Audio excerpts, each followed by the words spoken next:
Lights, Camera, Mediate. How video marketing transforms your mediating practice. That is your topic for today.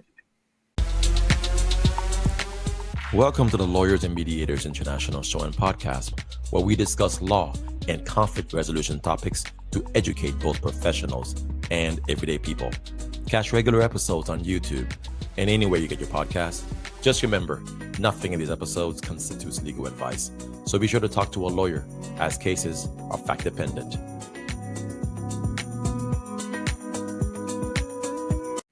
Hi, everyone. This is Mac Pilby, attorney, mediator, arbitrator, working throughout Florida and Texas. And this time I am in Angers, France, or as the French say, Angers, France. And here for a few days to attend the annual mediation conference that's being held here. And it's been a long day of lots of learning and meeting new colleagues. And one of my colleagues is on screen right now, and that is Natalie Armstrong-Moulton. And Natalie, how are you doing? I'm doing very well. Welcome to France. Thank you so much. I want to take a break from all the training and talk to you because you are in France and you're specifically in Normandy, correct? Correct. Yeah, north of you. Yeah, exactly. So you're just, I'm guessing 2 or 3 hours away. And while I'm in, your space and near you, just wanted to connect back because you've been on the podcast before to talk about marketing mediators, but wanted to talk to you today about a topic that's, close and dear to your heart, which is using video as one of the best ways to market people. And this is what you do. But before we get there, tell us a little bit about yourself so that the audience can come to know you a little bit more. Oh, my story is an easy one. For the last almost 31 next month will be 31 years in the resolution industry. I've been helping neutrals around the world to design and build, market, and promote their practice. Okay. And you're originally from the U.S., right? But you live in Europe most of the time now? Yeah, I'm an American from the Pacific Northwest, but my husband is French, and his family have lived in Normandy for millennia. So here we are. Got it. Awesome. Okay, so when we talk about marketing, the whole game's changed, right? The internet's we've changed everything up, and video and the TikTok world we live in and getting your points across. Now it's all about, like we said, lights, camera, mediate. So tell us first off, why do you think video marketing is especially powerful for mediators? Well, that's a really good question. I think that for our industry, we get hired when people, obviously, they have to know we exist. Second, they need to like what they know about us. But the third and most important aspect of any marketing and promotion that we do for our practices is about building trust. It's about building that relationship. And video is uniquely positioned to do that. With video, people can see our faces, hear our voices. They understand a little bit about our personality. They get to, in an odd unilateral way, they get to know us and get a sense that they can trust us. They understand that we are, a credible expert on our practice area specialties. So video is really powerful for that. It builds that relationship. And I think that that's one of the reasons it's really, really powerful. Yeah, and so that's one of the ways it's unique in getting potential parties, right?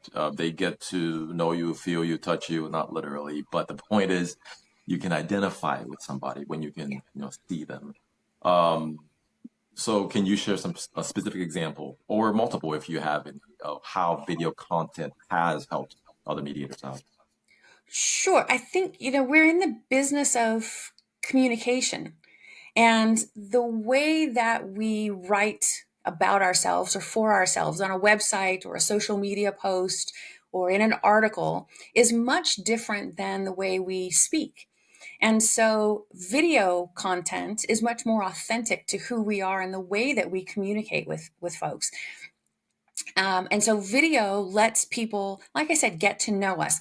So my clients use video really successfully, short form video. So 3 minutes or less is what we're talking about here. You have to have a YouTube channel. So it's free. We have a YouTube channel, but you can use video to replace the very traditional FAQs on your website. So open up your own FAQs, ask yourself the question, give the answer, record the short video, and put that on your website. And that's a great way for people to get to know us. You can also record short form video that is something valuable, beneficial, actionable to your primary target market or their clients or sources of referral. And video is shared much more often. It's also given priority thread status on LinkedIn. Yep. So, well, LinkedIn, and what about the other ones? Instagram as well, TikTok. Well, like, do you think the social media companies know that this is what works? Everybody knows that this is what works, including podcast platforms. In fact, they know that video works so well that they have incorporated video feed podcasts. YouTube has a podcast version, but also Spotify has a video version of a podcast. But video is prioritized also for search engine optimization. And it's just nepotism. Google, it's not the best search engine, but it is the most used. They own YouTube. So when you create a video and you put it up on YouTube, for example, and someone goes to Google you, and our clients do, your videos come up and reinforce your level of professionalism, your knowledge base, your willingness to help people out, that you keep current with, market trends, with legal notice, legal cases, things of that nature. The video is really, really powerful. It's not the same for a podcast. You have to go to a platform, search for that category or that specific podcast, but video comes up in general web search. Yeah. So I do a lot of video marketing myself, and I've been doing this for what, 2015 is when I really started, creating a YouTube channel and adding content. Um, and I can't tell you the number of people who call me, more for the law office, who tell me, because I ask people, so how do you get, to learn about me? And they'll say something like, oh, I watched your video. I saw you on YouTube. And so, yeah, I'm a personal, you know, um, person who can tell you that this works. It's worked in my business, it's worked in my practice. And like you said, it connects you. People get to know you before they walk into your office. But what do you say to somebody who says, you know what, I don't really feel that I'm video material. Like, I don't look or feel that I'm pretty enough or handsome enough to be on video. What would you say to someone like that? Because I've heard that before. I think that we all have a face for video. And what it does is, again, it lets people meet us. So they feel less anxious, less stressed, less worried. When they actually show up to meet us in person or on a Zoom meeting, they've already gotten to know us. They've already had an introduction to us. And this is really important. It's stressful to meet a stranger, and it's really stressful in our clients' situations. They're already chewing Tums like it's the fifth major food group on the food pyramid. We don't want to add to that. We want them to feel more at ease, more comfortable, more communicative. And video does that for us. So I think video, it is a bit strange. My clients are pleasantly surprised, I think, when, like you, they go to a conference and somebody says, oh, hey, I follow your YouTube channel. Oh, hey, I'm a subscriber. Hey, I love your videos. So they kind of have that advantage of knowing you and you don't know them. But for purposes of business building and entrepreneurship, that's a tremendous advantage. Yes. So now many mediators might hesitate. Okay, they might hesitate to use videos because they don't know what resonates. They don't know where to start. What would you tell somebody so that they can understand and know what might work from the get-go? Video works best when we don't shoot a commercial. That's off-putting. So you don't want to do, 1-800 call your local mediator kind of video content. The kind of video content that works best is something that is an expression or an explanation of a single idea, a single thought, that is something that someone can use to help them, to motivate them, something they can take action on, something they can learn from. So it needs to be all about the listener. What can you do as the neutral to help them? What can you explain for them? What can you show them? What can you teach them? And so you need to worry less about how you look or how you think you look. Most of us are too critical of ourselves, and think about the benefit of the viewer. That's really what we concentrate on. No, no, I appreciate that. And you're thinking about that person, what they need, right? And you're trying to solve a problem that they have so that they can then call you. I think there are a lot of people who might care a little bit too much. Not that we shouldn't care about how we look, but when we care so much about how we look, then that it cripples us, preventing us from being able to make the next step into what's necessary to grow our businesses, to grow our practices. I think that becomes a problem in and of itself. So totally with you. People just need to jump into this and start. Um, so we start wrapping up. What about some concerns people might have, like safety? Now, maybe wanting to be anonymous. Do you think that's even worth stressing about anymore, or is it just too late? We're all online, and we might as well just accept the um, territory that we live in, which is that everyone's going to know us, and we just need to then market that and exploit that. Any thoughts on that?